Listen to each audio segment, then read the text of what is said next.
بسم اللہ الرحمن الرحیم یا ایہا الذین آمنوا اتقوا اللہ ولتنظر نفس ما قدمت لغد واتقوا اللہ ان اللہ خبیر بما تعملون۔ اے ایمان والو، اللہ سے ڈرتے رہو اور ہر شخص کو دیکھنا چاہیے کہ اس نے کل یعنی آخرت کے لیے کیا سامان بھیجا ہے، اور ہم پھر کہتے ہیں کہ اللہ سے ڈرتے رہو، بے شک اللہ تمہارے سب اعمال سے خبردار ہے۔ بسم اللہ الرحمن الرحیم، الحمد للہ رب العالمین، والصلاة والسلام على اشرف الانبیاء والمرسلین وعلى آلہ واصحابہ اجمعین ومن تبعہم بإحسان الى یوم الدین۔ قابل صد احترام حضرات شائقین و شائقات سچا پیغام، السلام علیکم ورحمۃ اللہ وبرکاتہ۔ آج کی محفل میراث النبی کے نورانی پروگرام میں آپ کا استقبال ہے۔ اہلا و سہلا مرحبا۔ ہم آپ تمام حضرات و مستورات کا خیر مقدم کرتے ہیں۔ محترم حضرات و خواتین، تعلیم کا آغاز ہو رہا ہے۔ سب سے پہلے آداب تعلیم کا لحاظ کرتے ہوئے تعلیم کی طرف متوجہ ہو جائیں۔ پورے دھیان سے سننا، عمل کی نیت سے سننا اور تبلیغ کی نیت سے سننا، یعنی سنی ہوئی باتیں دوسروں تک پہنچانے کے جذبے سے سننا۔ چند خاص آداب تعلیم ہیں، امید ہے کہ آپ حضرات ان آداب کا ضرور خیال رکھیں گے۔ جزاکم اللہ۔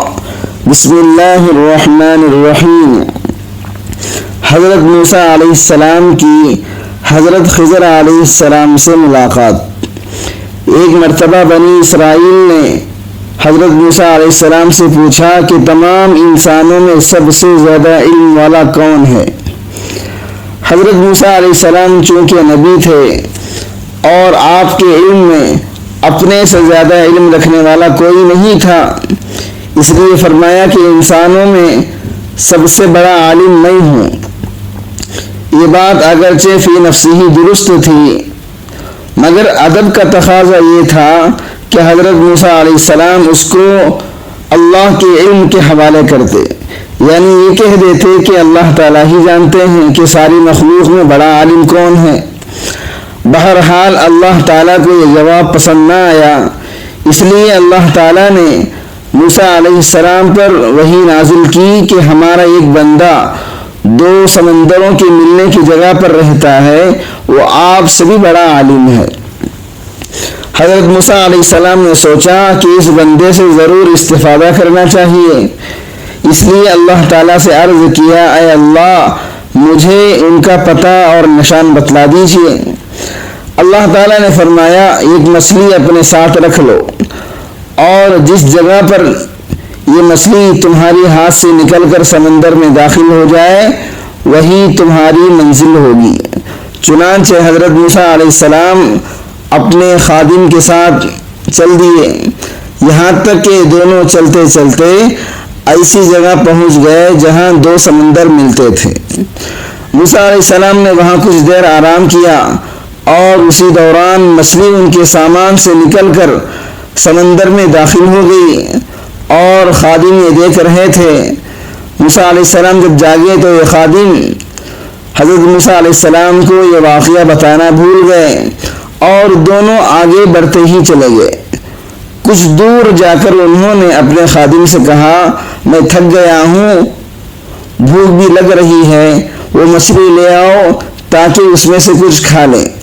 خادم نے کہا، جب چٹان پر آپ آرام کر رہے تھے تو اس مچھلی نے دریا کا راستہ لے لیا، یعنی دریا میں کود دیا۔ حضرت موسیٰ علیہ السلام کو تو اسی جگہ کی تلاش تھی، اس لیے پھر وہ اسی جگہ پر واپس چلے آئے۔ وہاں انہوں نے اللہ کے ایک بندے کو دیکھا جن کو اللہ نے مخصوص علم دیا تھا۔ حضرت موسیٰ علیہ السلام نے ان سے کہا، اللہ نے جو کچھ آپ کو علم دیا ہے وہ مجھے بھی سکھا دیجیے۔ مگر انہوں نے جواب دیا کہ تم صبر نہیں کر سکو گے، اور جن باتوں کی آپ کو پوری واقفیت نہیں ہے ان پر آپ صبر کر بھی کیسے سکتے؟ موسیٰ علیہ السلام نے کہا، انشاءاللہ آپ مجھے صابر پائیں گے، یعنی صبر کرنے والا پائیں گے، اور میں آپ کے کسی حکم کی خلاف ورزی نہیں کروں گا۔ آخر جب انہوں نے زیادہ اصرار کیا تو اس اللہ کے بندے نے کہا کہ تم میرے ساتھ رہنا چاہتے ہو تو شرط یہ ہے کہ میں جو کام کروں اس کے متعلق مجھ سے کوئی بات نہ کرنا اور نہ ہی کوئی سوال پوچھنا، یہاں تک کہ میں خود اس کی وضاحت نہ کر دوں۔ حضرت موسیٰ علیہ السلام نے یہ شرط منظور کر لی اور دونوں سفر پر روانہ ہو گئے۔ جب دونوں ایک کشتی پر سوار ہوئے تو اس اللہ کے بندے نے کشتی میں سوراخ کر دیا۔ حضرت موسیٰ علیہ السلام اس پر ناراض ہوئے اور کہا کہ کیا تم نے اس لیے کشتی میں سوراخ کیا ہے کہ اس میں سوار لوگ ڈوب جائیں؟ یہ آپ نے بڑا خوفناک کام کیا ہے۔ انہوں نے شرط یاد دلائی تو آپ نے کہا، میں بھول گیا تھا، اب ایسا نہیں ہوگا۔ آگے بڑھے تو خشکی پر ایک لڑکا ملا جسے انہوں نے قتل کر ڈالا۔ اس پر حضرت موسیٰ علیہ السلام بگڑ گئے اور کہا، آپ نے بغیر کسی قصور کے اس کو مار ڈالا، آپ نے بہت برا کیا۔ اس پر انہوں نے کہا کہ میں نے کہا تھا کہ آپ میرے ساتھ چل نہیں سکیں گے۔ پھر دونوں میں دوبارہ قول و قرار ہوا۔ چلتے چلتے ایک گاؤں میں پہنچے جہاں کے لوگوں نے ان کو اپنا مہمان بنانے سے انکار کر دیا، مگر ان دونوں نے دیکھا کہ ایک دیوار گرنے والی ہے، اس کو انہوں نے درست کر دیا۔ حضرت موسیٰ علیہ السلام پھر صبر نہ کر سکے اور کہا، اگر آپ چاہتے تو ان سے اس کام پر مزدوری مانگ لیتے۔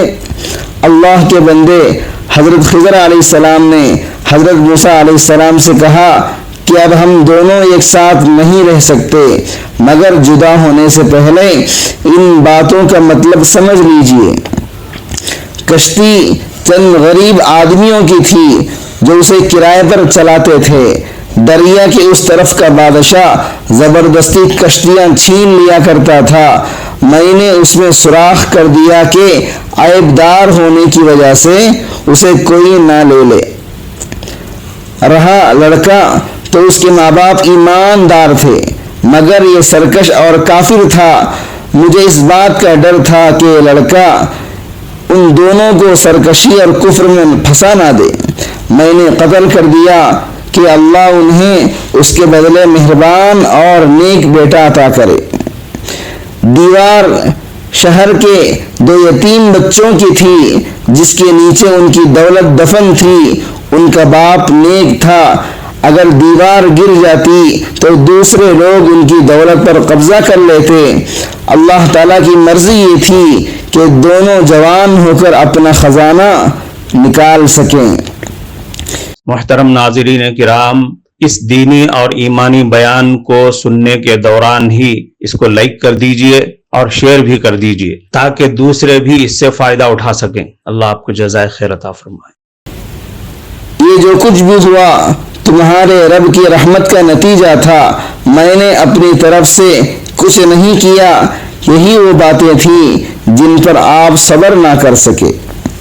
اس کے بعد حضرت موسیٰ علیہ السلام ایک عرصے تک بنی اسرائیل کو ہدایت کرتے رہے، برائیوں سے منع کرتے رہے، اچھائیوں کی تاکید کرتے رہے، اور آخرکار اپنے اللہ پاک سے جا ملے جس نے ان کو نبی بنا کر بھیجا تھا۔ محترم حضرات و خواتین، جو قوم اللہ کی نافرمانی کرتی ہے اس کو تھوڑا تھوڑا عذاب دے کر خبردار کیا جاتا ہے۔ وہ اگر پھر بھی نافرمانی کرتی رہتی ہے تو اس کو کچھ عرصے کے لیے مزید ڈھیل دے دی جاتی ہے تاکہ وہ بالکل غفلت میں پڑ جائے، پھر ایک دم اللہ تعالیٰ کا سخت عذاب آ کر اس کو بالکل ختم کر دیتا ہے۔ فرعون خود کو خدا کہلواتا تھا، بنی اسرائیل پر ظلم کرتا تھا۔ اللہ تعالیٰ نے اسی کے گھر میں حضرت موسیٰ علیہ السلام کی پرورش کروائی، پھر حضرت موسیٰ علیہ السلام کے ذریعے سے اس کو اور اس کی قوم کو ختم کرا دیا۔ دوسرا سبق ہم کو یہ ملتا ہے، جو قوم بہت عرصے تک کسی کے غلامی میں رہتی ہے، اس کی رگ رگ میں غلامی بس جاتی ہے، غیرت اور بہادری ختم ہو جاتی ہے، اور اس کا جی چاہتا ہے کہ بار بار وہی غلامی کی باتیں کرے جس طرح بنی اسرائیل نے آزاد ہونے کی بات کی۔ تیسرا سبق ہم کو حضرت خضر علیہ السلام کے قصے سے یہ ملتا ہے، اللہ اپنے نیک بندوں کی حفاظت ان کی زندگی میں بھی کرتا ہے، اور ان کے مرنے کے بعد ان کی اولاد کی بھی حفاظت کرتا رہتا ہے۔ کفارہ مجلس کی دعا پڑھ لیجئے۔ سبحانک اللہم و بحمدک اشہد ان لا الہ الا انت استغفرک و اتوب الیک۔ معزز شائقین و شائقات سچا پیغام، آپ کو اندازہ لگ گیا ہوگا کہ یہ مضمون کتنا اہم ہے اور کس قدر فائدہ مند ہے۔ کم سے کم درجے میں سوشل میڈیا کے ذریعے سے بھی ہم اس کو زیادہ سے زیادہ شیئر کریں گے تو دعوت کے فریضے کی کوششوں میں ہم بھی اپنا کچھ حصہ ڈالنے والے بن سکتے ہیں۔ لہٰذا زیادہ سے زیادہ اس کو عام کریں تاکہ پوری دنیا کے ہندوؤں کی غلط فہمی دور ہو جائے اور انہیں یہ زمینی حقیقت معلوم ہو جائے، اور وہ اپنے اصل مذہبی لیڈر پیغمبر آخر الزماں حضرت محمد الرسول اللہ صلی اللہ علیہ وسلم کو ماننے پر مجبور ہو جائیں، اور کلمہ پڑھ کر آپ کے ساتھ ساتھ وہ بھی جنت میں جانے والے بن جائیں۔